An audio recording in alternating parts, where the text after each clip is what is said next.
दोपहरी बिलमाइले रजाई बगिया में दोपहरी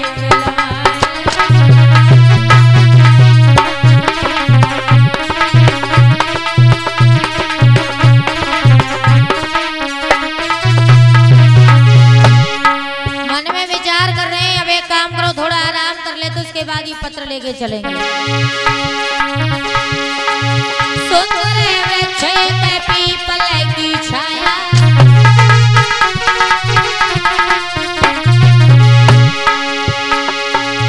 सुंदर वृक्ष में पीपल की छाया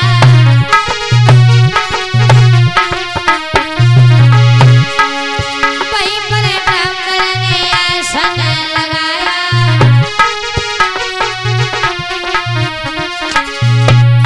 ले आए सो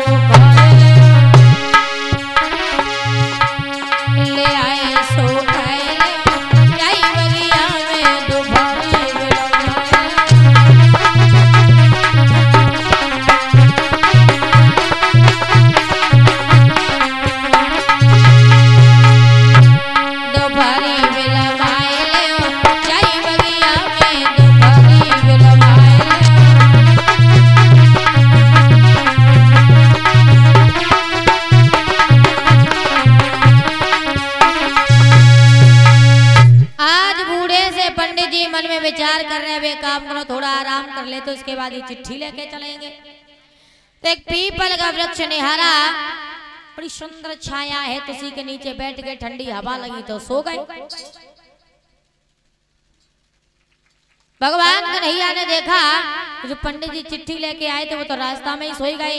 तो भगवान ने योग माया के द्वारा द्वारिका में उठवा लिया। जब पंडित जी की आंख खुली, खुद को द्वारिका में देखा, तो सबसे पहले बलराम से भेंट हुई। जवाब दो भैया, आप में से कन्हैया कौन? हमें कन्हैया से मिलना है। देखो हम यहाँ पर पहली बार आए हैं, कन्हैया को जानते नहीं। बोले कन्हैया से मिलना है तो वो रहा सबसे ऊंचे वाले सिंहासन पे। जो कन्हैया को देखो मन में विचार करते जा रहे, वो सपा डामर से करिया धर लो जामे कहा देखो जाने। आज पास में पहुंचे, उस पत्र को दिया। जवाब दो ये लो रुक्मिणी तुम्हारे लिए मरी जाए थे।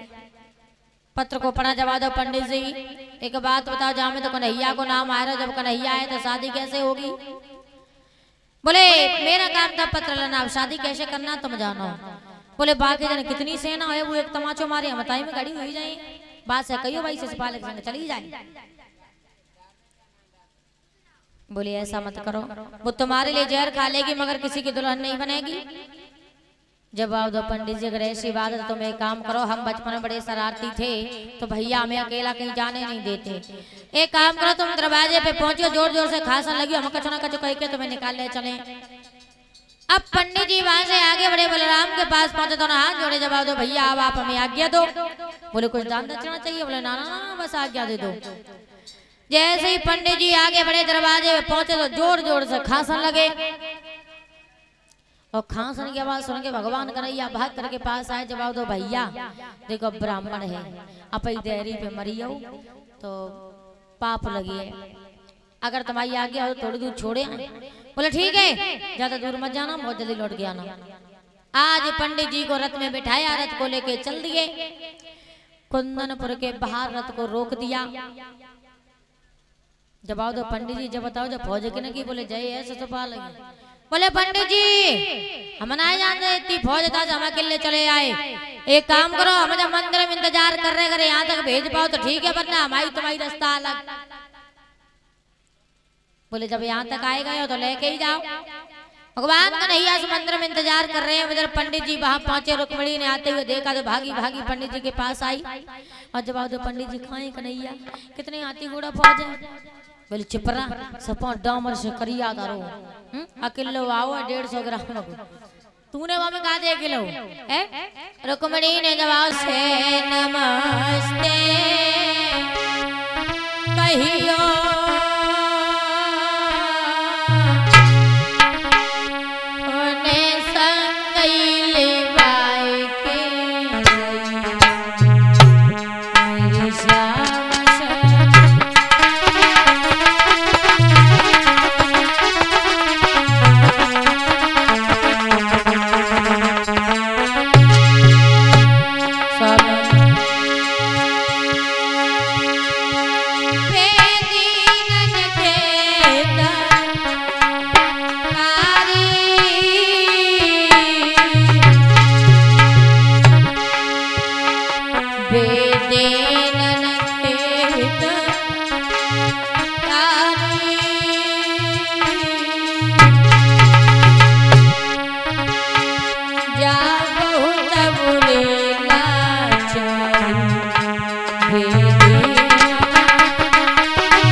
पोटली हाथ में लेकर के अपने बचपन के मित्र कन्हैया से मिलने के लिए वहां से आगे बढ़े हैं।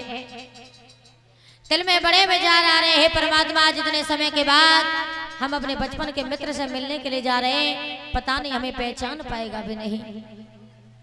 आज द्वारिका में पहुंचे पहरेदारों से भेंट हुई, जवाब हे पहरेदारों, जाओ अपने महाराज से जाके कहो उनके बचपन के मित्र सुदामा से मिलने के लिए आए हैं। पहरेदारों ने भगवान की बात बताई और जैसे भगवान ने सुदामा का नाम सुना तो नंगे पैर भाग दिए। इधर से सुदामा भागे, उधर से कन्हैया भागे, लेकिन ये बताना मुश्किल के दोनों में पहले कौन मिला। भगवान सुदामा की हालत देख करके बुरी तरीका से रोने लगे। अपने आंसुओं से सुदामा के चरणों को धोया, आंसुओं से सुदामा के चरणों को धोया। जब आओ तो भैया ये तुम्हारी हालत कैसे हो गई, तो सुदामा ने सारी बात बताई। भगवान ने जवाब दो, चलो इतने समय के बाद तुम आए तो सही, लेकिन अब जब बताओ हमारी भाभी ने हमारी बहन के लिए कचो भेजो। बोले कचो ना भेजो, आ जाओ सुदामा।